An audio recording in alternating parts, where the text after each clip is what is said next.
Bienvenidos a otro episodio más de 40 y Dele, tu podcast de cuarentones y al resumen semanal de noticias donde tratamos de entender este país sin que nos dé un infarto en el intento.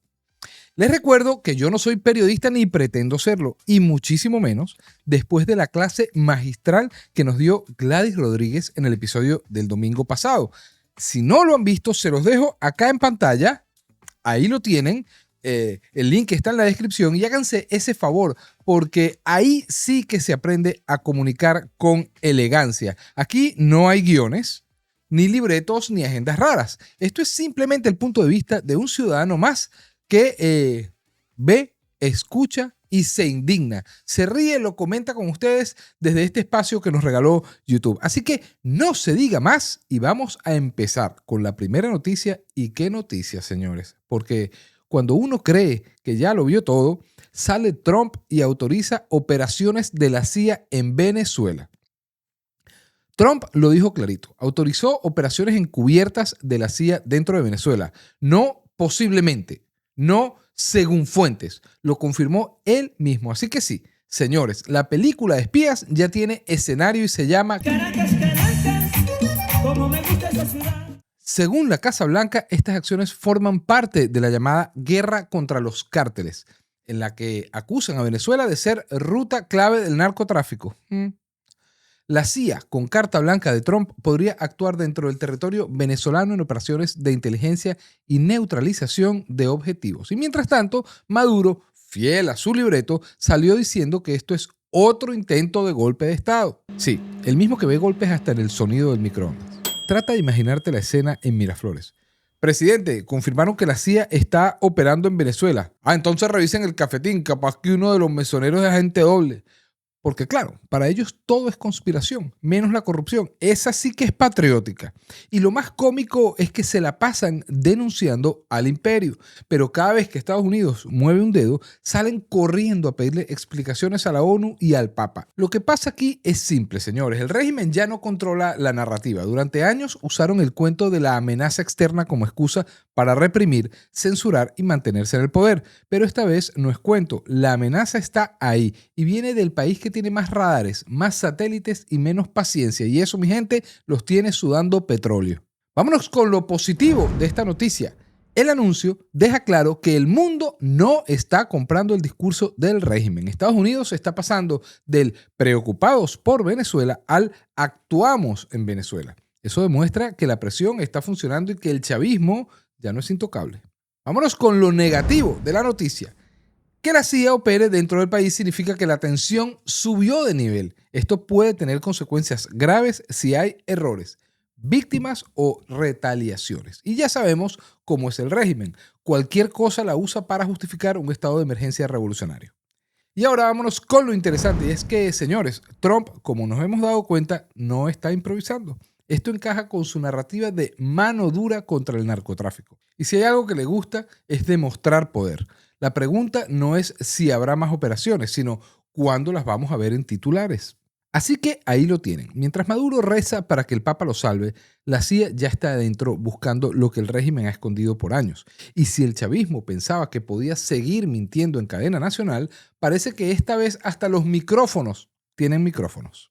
Mientras algunos juegan a los espías dentro de Venezuela, otros venezolanos que siguen luchando afuera están pagando caro su valentía. Atentos a esta historia.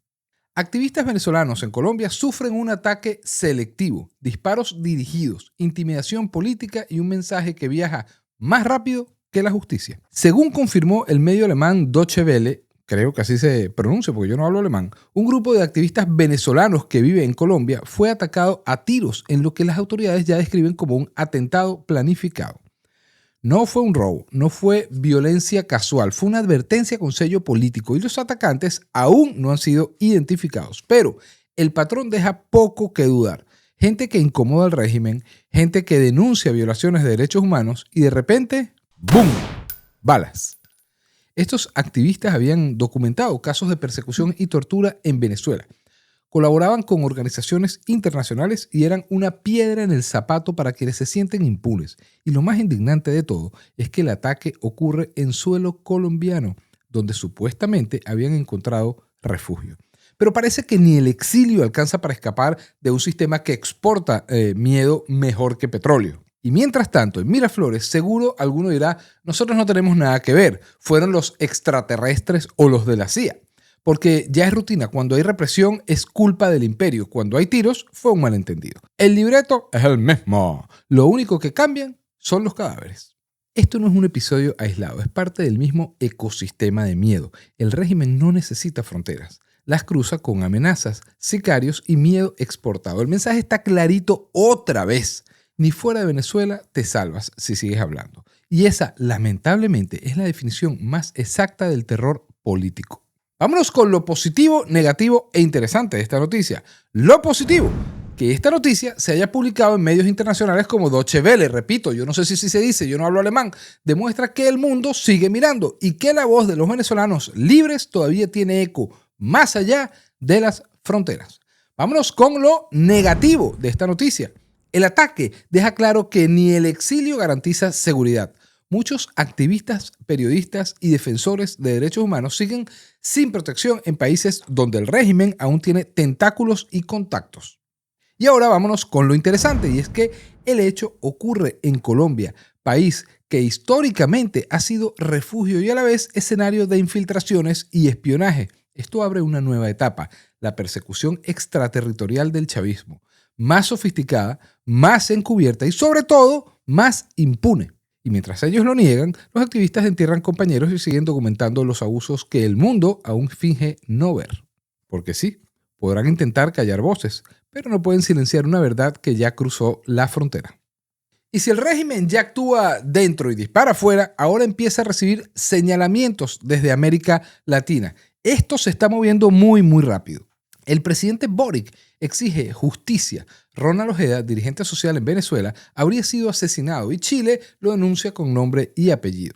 El mandatario chileno y tocayo Gabriel Boric condenó públicamente el homicidio del dirigente venezolano Ronald Ojeda, acusado de lucha social y defensor comunitario, señalando al régimen de Maduro como responsable moral. Boric dijo que Venezuela no puede seguir siendo un espacio donde cualquier activista crítico desaparezca o muera sin que haya consecuencias internacionales. Además, Chile pidió a organismos como la OEA y CIDH que exijan investigaciones independientes y advirtió que no aceptará impunidad ante crímenes políticos cruzando fronteras. Imagínate al chavismo furioso. ¿Y ese tal Boric quién es para meterse? Es que ahora hay protocolos internacionales, pana. No puedes seguir siendo el matón del patio sin que el vecino te lo diga. Es gracioso y trágico. El régimen que decía nadie nos señala, ahora recibe señalamientos con nombre propio. Este pronunciamiento es importante porque no es un mea culpa diplomático más. Es una señal de que gobiernos latinoamericanos ya no aceptan más muertes con cobertura política. La dictadura venezolana siempre jugó con la invisibilidad. Cuando ocurre una muerte dicen que fue bochinche, accidente o conspiración. Pero si Chile se pone firme y exige cuentas, le añade presión internacional al régimen. Y eso puede marcar una diferencia real para los que aún siguen viviendo con miedo. Vámonos con lo positivo, negativo e interesante de esta noticia. Lo positivo, que un presidente latinoamericano salga a gritar justicia por un venezolano vale más que 1000 discursos desde Caracas. Pone el tema de los asesinatos políticos venezolanos en la agenda latinoamericana. Vámonos con lo negativo de esta noticia. El régimen reaccionará con ira, acusaciones, contraataques y más represión interna para mostrar que no cede ante presión extranjera, y muchas de estas muertes quedarán sin culpables por la corrupción del sistema judicial venezolano. Lo interesante de esta noticia es que este hecho evidencia que los crímenes políticos venezolanos ya no son un problema interno, pasan a ser asunto regional de derechos humanos.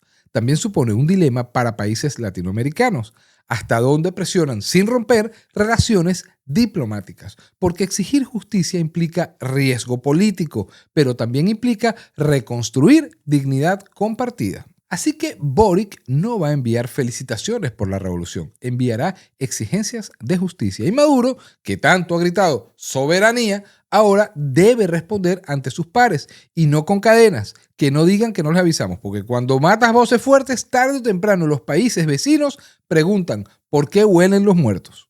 Esto no es solo demostrar que no te calles afuera, es obligar a que ellos se defiendan en sus argumentos. Vamos con nuestra próxima noticia y ¡ay, papá, qué noticia! Jefes del chavismo ofrecieron a Trump lucha contra el narcotráfico a cambio de su salida del poder. ¿Cómo les parece esa?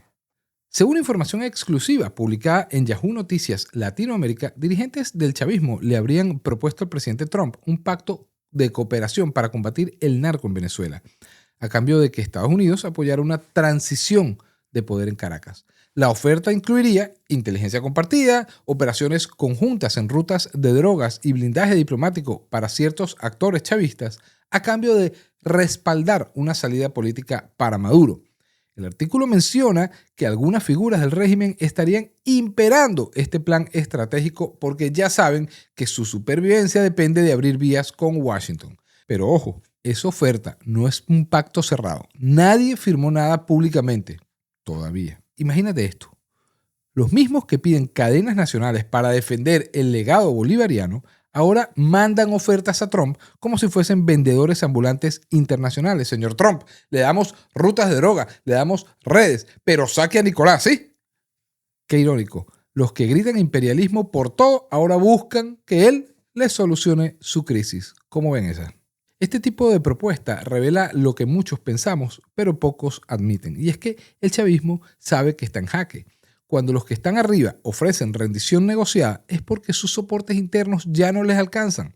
Y también demuestra que la frontera entre régimen firme y régimen negociador no está tan clara. Puede cambiar según lo que Washington pida. Ahora vámonos con lo positivo, negativo e interesante de la noticia. Vámonos con lo positivo de la noticia. La filtración de esta oferta sirve para que la opinión pública no vea al régimen como algo monolítico e invulnerable. Hay división y negociaciones bajo la mesa, aunque ellos aparenten todo lo contrario. También habrá espacio para exigir transparencia sobre quienes están detrás de esas propuestas y en qué condiciones lo hacen. Vámonos con lo negativo de esta noticia. Si este tipo de acuerdos se consuman, pueden dejar a los venezolanos de nuevo sin protagonismo, como piezas en una negociación entre poderes internacionales. Las cosas como son, señores. Pueden legitimar figuras corruptas del chavismo, que hoy buscan sobrevivir a cambio de entregar rutas de narcotráfico o ciertos privilegios. Y ahora vámonos con lo interesante. Esto complica la narrativa bipartidista de Venezuela. Ya no es que ellos versus nosotros, sino ellos con ellos, mezclado con intereses internacionales. También plantea un dilema moral. Aceptar transición con actores manchados. ¿Sirve al interés del país o lo vendemos en cuotas negociadas? Así que ahora el régimen no solo exige cadenas nacionales y visa diplomática, también toca puertas en Estados Unidos con propuestas. Ofrece rutas de droga para que te quiten un jefe. Suena más a comedia criminal que a política real, pero es así. Este régimen es así. Pero ¿sabes qué es lo triste? A veces ese guión es más creíble que sus discursos ideológicos. Vamos con nuestra próxima noticia y es que el régimen juramenta su nueva milicia campesina para defender la patria. Sí, señores, parece chiste, pero es verdad. Van a enfrentar drones y misiles con machetes y sombreros de cogollo. Según reportó Yahoo Noticias, el gobierno venezolano oficializó la creación de una milicia campesina, supuestamente para proteger la soberanía nacional ante cualquier amenaza extranjera. Y uno no sabe si reír o llorar, porque la escena fue digna de película de humor negro. Campesinos marchando bajo el sol, levantando machetes al mejor estilo de Noriega, mientras el régimen promete que ellos serán la primera línea de defensa contra el imperio, ni pendejos que fueran. Además, imagínate esa vaina, machetes contra misiles, botas de caucho contra portaaviones y una vaca mirando todo como diciendo, ¿pero qué vaina es esta? Es que definitivamente, mientras Estados Unidos despliega satélites, cazas furtivos, submarinos nucleares, Maduro responde con Juancho y su pandilla. Comandante, el enemigo ha cruzado el Caribe. Tranquilo, mándenle la brigada del maíz y el café, no hay miedo, hay delirio. Eso sí, la próxima guerra mundial será la primera que se libre entre misiles hipersónicos y machetes oxidados. Y ojo, esto no es improvisado. Esto es propaganda pura. Es la versión criolla del si no tienes ejército, inventa uno, pero con aroma a estiércol. Una milicia que no va a defender la patria, sino vigilar al campesino, controlar la cosecha y asegurarse de que nadie hable mal del patrón político. Porque aquí todo lo que dice patria esconde control y todo lo que llaman soberanía es miedo armado. Vámonos con lo positivo, negativo e interesante de esta noticia. Vámonos con lo positivo. Bueno, positivo. Si acaso el cardio, por lo menos los campesinos van a estar en forma corriendo detrás de los drones con el machete en la mano. Eso sonó a chinazo, el venezolano me entiende. Y de verdad yo soy de los que piensa que siempre es bueno reírse un poquito del ridículo antes de llorar. Vámonos con lo negativo. Una vez más, el régimen militariza al pueblo para mantener el control político disfrazado de defensa patriótica. Convierte a gente trabajadora en carne de cañón simbólica. Y encima los hace creerse soldados sin armas. Lo interesante, este invento pinta al régimen tal como es, más preocupado por la imagen revolucionaria que por la lógica militar. Y claro, mientras ellos juran con machetes, el verdadero enemigo no viene del norte, viene del hambre, del abandono, de la desidia y del mismo sistema que los usa como escudo humano. Dense cuenta, señores. Vamos con nuestra próxima noticia. 10 años de tu vida puedes estar preso por un comentario en WhatsApp. 10 años. Esto le pasó a una persona por enviar un comentario privado en WhatsApp. Venezuela castiga palabras dentro de chats que nadie escucha. Según el medio La Verdad, en Venezuela le dieron 10 años de prisión a una persona por un mensaje en una conversación de WhatsApp privada entre amigos. El delito: expresar una crítica al régimen en un espacio que la dictadura insiste en que no monitorea. Pero ellos sí leen, ellos sí castigan. Y ojo, esto no es caso aislado, ni es un error judicial. Es otro capítulo de su guerra contra la libertad de expresión. ¿Tú te imaginas que tú estés revisando tus chats de WhatsApp y de pronto aparece un soldado chavista interrogando ¿qué quisiste decir con esto no da más? Señor, eso era un meme, no es conspiración. Meme, eso es código para subversión. Ya sabes cómo funcionan. Juicios express para mensajes atómicos. Pero señores, de verdad, esto revela algo aterrador. La dictadura no necesita cárceles llenas de manifestantes para amedrentar. Con cárceles de palabras, basta. Cuando te pueden encerrar por criticar en privado, no hay espacio libre. Y si el Estado te vigila hasta dentro de tu chat más íntimo, la resistencia tiene que ser más ingeniosa, más audaz y más visible. Vámonos con lo positivo, negativo e interesante. Lo positivo: que esta noticia salga a la luz demuestra que las voces independientes no se silencian solas. Algunos medios y ciudadanos siguen denunciando. También puede servir de alerta. La gente debe saber que hasta lo privado ya no lo es. Vámonos con lo negativo. Este tipo de fallos judiciales profundiza el miedo interior, imposibilidad de expresarse libremente, autocensura, inseguridad incluso con amigos. Aumenta la desconfianza entre ciudadanos. Un comentario inocente puede costarte años de vida. Vámonos con lo interesante de este caso. Este caso plantea una pregunta clave. ¿Hasta qué punto el régimen tiene acceso real a servicios como WhatsApp? Si es real, implica colaboración de empresas tecnológicas o acceso estatal encubierto. Si es fantasía jurídica, implica que los tribunales operan sin prueba, bajo acusaciones arbitrarias. Así que ya sabes, no importa si tu comentario es en una plaza pública o en un chat privado entre amigos, para ellos la dictadura tiene oídos en todos lados. Y si alguien osa criticar desde su cama, que se prepare para un juicio militar. Qué triste, un régimen que se siente tan poderoso que encarcela ideas ajenas. Y ahí lo tienen, señores. Mientras los jefes del chavismo negocian en silencio con Trump, ofreciendo rutas de droga y favores diplomáticos para salvar sus pellejos, a un venezolano lo condenan a 10 años de cárcel por mandar un mensaje de WhatsApp. 10 años por decir lo que millones pensamos, pero que ellos temen escuchar. Así funciona el país al revés. Los corruptos negocian su libertad y el ciudadano paga cárcel por una frase. No hay justicia, hay jerarquía del miedo. Y el mensaje es claro. Mientras el régimen exporta su impunidad, también importa su represión. Porque si encarcelar palabras fuera deporte olímpico, ya ustedes saben, Venezuela tendría oro plata y bronce. Y si llegaste hasta aquí, ya tú sabes qué hacer. Dale like, que eso es gratis y no te meten preso. Suscríbete, que aquí la CIA no espía, pero el algoritmo sí. Y comparte este video con quien tú creas conveniente para que cada vez más venezolanos sepan lo que ellos intentan esconder debajo del petróleo y de las excusas. Esto fue 40 y Dele, tu podcast de cuarentones en su versión express resumen de noticias. Nos vemos en el próximo episodio. Gracias, muchachones, por estar ahí. Así que se me cuidan y nos vemos en una Venezuela libre, si Dios quiere, muy pronto.